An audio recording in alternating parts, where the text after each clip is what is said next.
mama anapokuja hospitalini akiamini mtoto wake atapata huduma bora bila visingizio. Ndio maana ninasema quality si kiwango cha bajeti. Quality ni msimamo wa uongozi. Ndio maana napenda niweke msimamo wangu wazi kabisa kuhusu ubora wa huduma za afya nchini.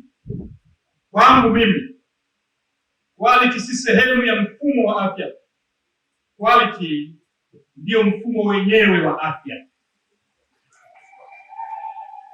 Katika huduma za afya hakuna nafasi ya makadirio, hakuna nafasi ya kubahatisha, na hakuna nafasi ya kusema tumefanya kadri ya uwezo wetu. Kila hatua, kila utaratibu na kila uamuzi una athari ya moja kwa moja kwa maisha ya binadamu.